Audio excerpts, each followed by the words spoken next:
古代的蹴鞠呢跟现代的足球呢，它很多地方是相同的，包括一些踢法，还有一些竞技性，但是也有不同。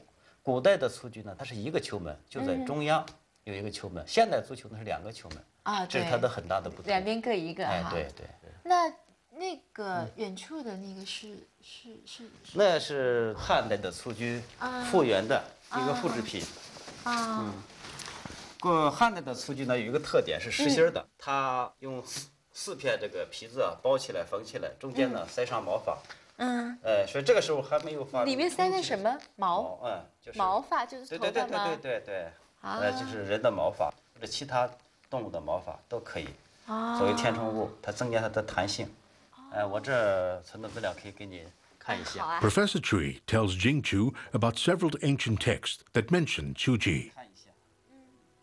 The historical record, called Boshu, outlines a legend which tells of how Tsuji was invented when the Yellow Emperor, who ruled China just before 3000 BC, cut off the head of his mortal enemy, Qi Yo, and kicked it around.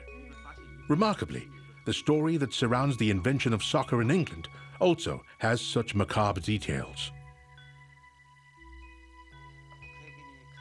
Another set of records, called Shuji by Sima Qian, states that Chuji was played by common folk of the Qi kingdom around 300 BC. This is the earliest written record of Chuji in ancient China, and it predates any other evidence available around the world documenting the existence of a soccer-like sport. 那如果我要看到更多就是有关于蹴鞠的，比如说古代蹴鞠的那些资料什么，我应该去哪？这方面的资料在全国各个博物馆、文物机构都有收藏。这次我们建立足球博物馆以后呢，我们就把各地的文物复制借展，全部汇集到临沂的足球博物馆。通过博物馆呢展示呢，可以发现中国古代蹴鞠从发展一直到演变到最后消亡的整个过程这些细的。Looks like I'm going to 山东。所以就是。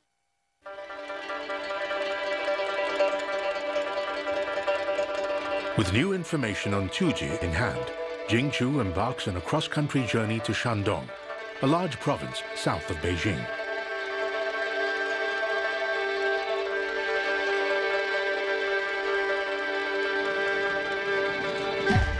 It's a 6-hour train ride, and time enough for Jingchu to familiarize herself with the history of sports in China. Her first stop in Shandong is a museum dedicated entirely to ancient Chuji. Linzhi is the former cradle of the ancient Qi kingdom. It is today an industrial city that is famous for being the supposed birthplace of soccer.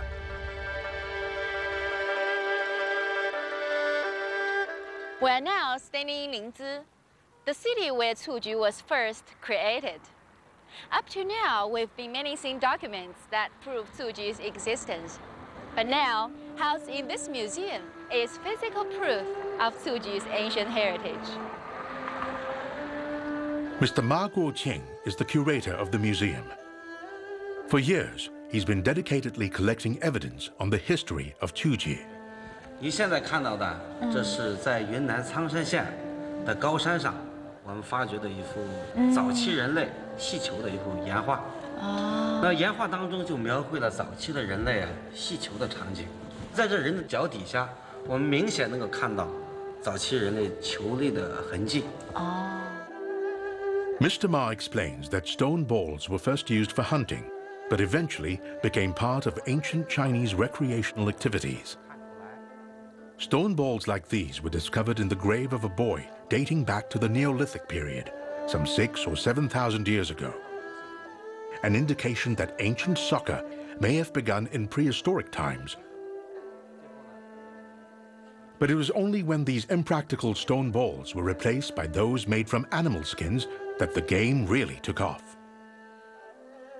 你看到的这个，这是汉代的一个蹴鞠城。这个蹴鞠城可以说是世界上最早的一个足球场。但是在2000年前的汉代他们蹴鞠的时候，并不是在专门的一个球场当中，而是在一个专门的蹴鞠城当中。那这个是不是就是？ According to Mr. Ma, there were many versions of Chuji played throughout China's history. The Chuji Cheng version of the game was called the 5 goals aside style. It was played by 2 teams, each with 6 players vying for the ball. Interestingly, this gladiatorial-style game was tame in comparison to the earliest version of soccer played in the West.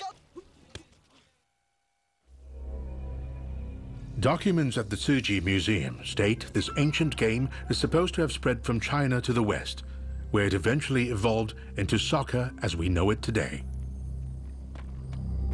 But the English have their own account of its origins.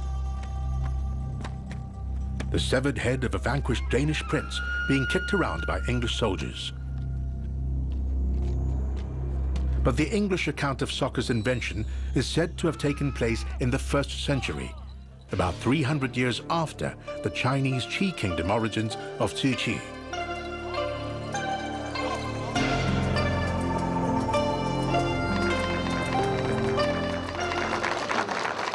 For China, the historical evidence of Tzu-Chi's origins and its similarity with modern soccer was proof enough for FIFA, the Fédération Internationale de Football Association, to declare Linz the official birthplace of soccer. We have made a history around football under FIFA, and we have discovered that the origin of football, or what we call now football, has been in China and in a city called Linz. 2005年的5月20号是国际足联的100年庆典，国际足联的秘书长和主席向我们颁发了证书和纪念牌匾，都在这个地方。哦，对，这是非法的证书。哎，对，这个证书在开幕式上，国际足联的主席布朗特和秘书长林茨向我们正式颁发的。那个自此呢，这个林兹就成为世界足球的起源地，蹴鞠就成为世界足球的起源。Both modern soccer and its predecessor, Tzu-Chi, require players to demonstrate fancy footwork and precise ball control. And the objective of most versions of Tzu-Chi matched that of modern soccer, to put the ball in the goal. Even with all the evidence available, not many people outside of China know about Tzu-Chi. While its modern-day offshoot, soccer, continues to thrive around the world. This is because more than 300 years ago, Tzu-Chi faded into obscurity. To understand why, we have to look at how Tzu-Chi evolved into a popular sport and what kind of impact it had on ancient Chinese society. "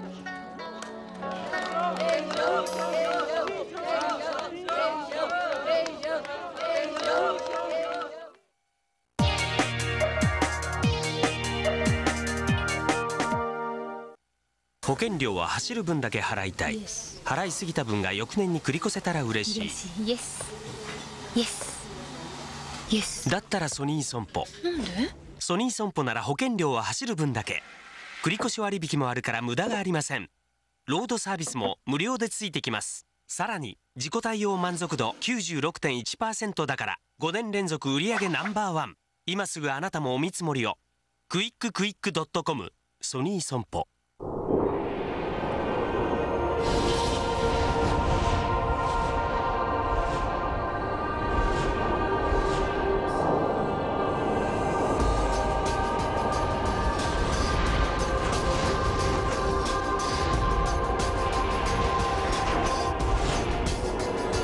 科学は私たちに何をもたらしてくれるのか。サイエンスフロンティア、火曜夜8時ディスカバリーチャンネル。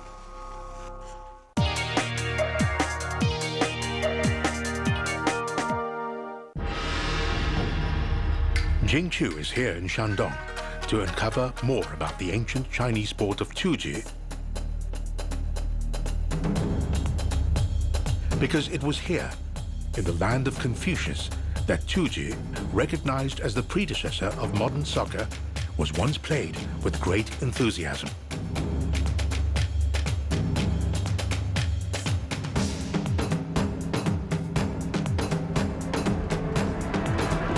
During the Han Dynasty, Tzu-Chi was used as a form of exercise to physically condition the emperor's armies. This sport would become so popular among